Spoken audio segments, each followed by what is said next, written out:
اچھا میں نے بار بار یہ بات دہرانے کی کوشش کی تھی کہ قرآن جب پہلے نازل ہوا تو ایک کلام ہے، کتابی شکل میں اللہ تعالیٰ کے پاس ہے، لیکن جب لوگوں نے اس کو ایکسپیرینس کیا تو لوگوں نے صرف رسول صلی اللہ علیہ وسلم کی زبان سنی ہے. ان کے سامنے کوئی کاغذات نہیں تھے، کوئی پیپرز نہیں تھے، کوئی بک نہیں تھی پڑھنے کو، وہ صرف انہوں نے رسول صلی اللہ علیہ وسلم کے الفاظ سنے، اور یہ الفاظ 23 سال نازل ہوتے رہے. اور یہ بھی نہیں ہے کہ ایک سورت ایک دفعہ میں نازل ہوئی ہے، ٹھیک ہے، فاتحہ ایک دفعہ میں نازل ہوئی ہے، سورۃ العصر اور سورۃ الکوثر چھوٹی چھوٹی صورتیں ایک دفعہ میں نازل ہوئی ہیں. بقرہ کو 10 سال لگے ہیں، سورہ بقرہ کو نازل ہوتے ہوئے 10 سال لگے ہیں. اب سوچنے کی کوشش کریں، اگر سورہ بقرہ کو 10 سال لگے ہیں، جس کا مطلب ہے پورا مدنی دور، مدینہ کی سب سے پہلی آیات بقرہ سے ہیں، اور مدینہ کی کچھ سب سے آخری آیات وہ بھی بقرہ سے ہیں، ٹھیک ہے نا، تو شروع اور آخر کا مدنی کا دور وہ تمام بقرہ میں کور ہے. اب اسی 10 سال میں باقی مدنی قرآن بھی نازل ہوا ہے. مدنی قرآن کا مطلب 1/3 ایک تہائی قرآن کا اسی دور میں نازل ہوا ہے، یعنی بہت ساری صورتیں اسی وقت آ رہی ہیں، اور بقرہ بھی ابھی مکمل نہیں ہوئی. اور رسول صلی اللہ علیہ وسلم کو پتہ ہے یہ آیت اس صورت میں جائے گی، یہ آیت اس صورت میں جائے گی، یہ آیت یہاں آئے گی، یہ آیت وہاں جائے گی، یہ صورت وہاں جائے گی، یہ صورت وہاں جائے گی، لیکن اس میں سے کوئی بھی چیز کتابی شکل میں نہیں ہو رہی. پورا کا پورا معاملہ وہی کا ہے. رسول پاک کو دل میں پتہ ہے صلی اللہ علیہ وسلم کون سی صورت کہاں، کون سی آیت کہاں جائے گی.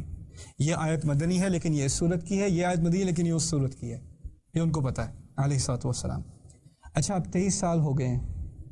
اب ہمارے پاس یہ کتاب اس سیرت کے دور کے بعد جب پہلی دفعہ پرنٹ میں آئی، پہلی دفعہ لکھی گئی، پھر اس کے بعد چھپی، اب ہمارے پاس اس کی لاکھوں millions of copies of this book. اب ہمارے سامنے کچھ ایسی باتیں سامنے آ رہی ہیں قرآن کے بارے میں جو پہلے کبھی ہمارے سامنے نہیں آئی تھی، کیونکہ اب یہ ممکن ہے کہ آپ قرآن کو اس کے ایک لفظ کو آپ گن سکیں، اس کی گنتی کر سکیں، اس میں لام کتنی دفعہ ہے، الف کتنی دفعہ ہے، میم کتنی دفعہ ہے. یہ گنتی پہلے ممکن نہیں تھی. کیوں ممکن نہیں تھی؟ کیونکہ یاد کیا ہوا تھا زبان سے، کاغذ پہ تو تھا نہیں. تو اب اس گنتی کے بعد کچھ عجیب چیزیں قرآن کے بارے میں سامنے آئی. میں ان میں سے کچھ چیزیں آپ کے سامنے رکھ دوں، پھر ولید بن مغیرہ کی مثال انشاءاللہ. قرآن میں دنیا کا لفظ الدنیا 115 دفعہ استعمال ہوا ہے پورے قرآن میں، کچھ مکی کچھ مدنی، 115 مرتبہ، 115 ٹائمز. آخرت کا لفظ بھی 115 دفعہ استعمال ہوا ہے. دنیا 115 دفعہ اور آخرت 115، 115 ٹائمز دنیا، 150 ٹائمز آخرہ. اب آپ اندازہ کریں، میں آپ سے بات کر رہا ہوں وہ 1 گھنٹہ 1.5 گھنٹہ. اس بات کے دوران مجھے یاد ہے میں نے دنیا کتنی دفعہ استعمال کیا ہے، آخرت کتنی دفعہ استعمال کیا ہے، یہ مجھے یاد رہ سکتا ہے. اب فرض کریں میں آپ کو سکھا رہا ہوں 600 صفحے کی کتاب 23 سال سے سکھا رہا ہوں، اس میں سے ایک لفظ میں نے خود نہ لکھا نہ پڑھا، لیکن پورے درس کے آخر میں دنیا کا لفظ اور آخرت کا لفظ ایک ہی نمبر، 115 مرتبہ دونوں. مطلب possible? doesn't make any sense. پھر دوسری بات، الملائکہ. ملائکہ کیا مطلب ہے پتہ ہے؟ فرشتے. ملائکہ I don't know how to say it in Urdu. 88 Very good. 88. My mother will be proud.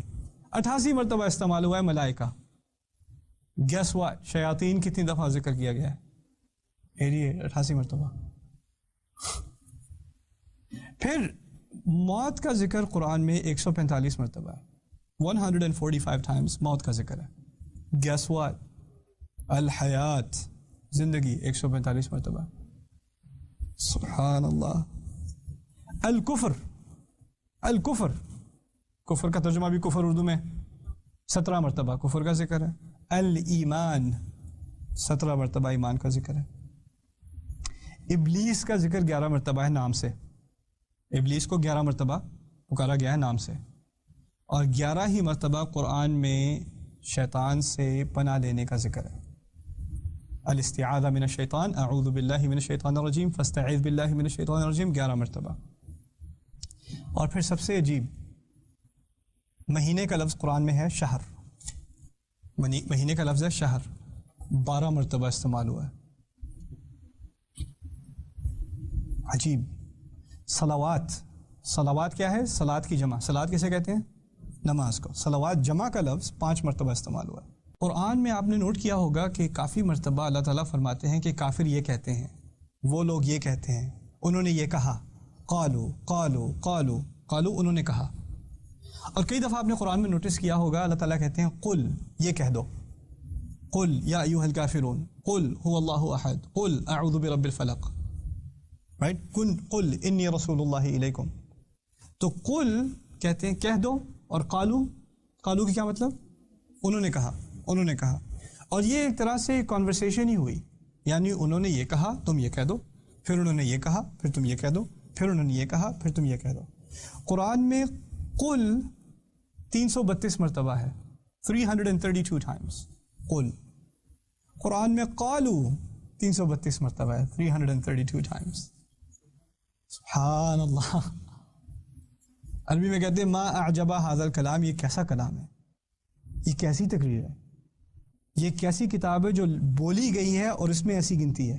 اور یہ تھوڑی سی مثالیں ہیں, یہ کوئی زیادہ مثالیں نہیں ہیں, اصل مثالیں بعد میں ہیں. جو بڑی بڑی مثالیں ہیں نا قرآن کی پرفیکشن کی, قرآن کی خوبصورتی, وہ بعد میں. ابھی بس چھوٹی سی کچھ آبزرویشنز ہیں قرآن کے بارے میں جو آپ نوٹس کریں تو اگر آپ ایک بات اپنے سامنے رکھیں کہ یہ قرآن لکھا نہیں گیا, بولا گیا ہے, تو پھر انسان اور ہی حیران ہو جاتا ہے. بلکہ لکھی ہوئی کتاب میں بھی کون اس بات کا دھیان رکھتا ہے, یہ تو بولا گیا ہے, لکھی ہوئی میں بھی کون دھیان رکھتا ہے.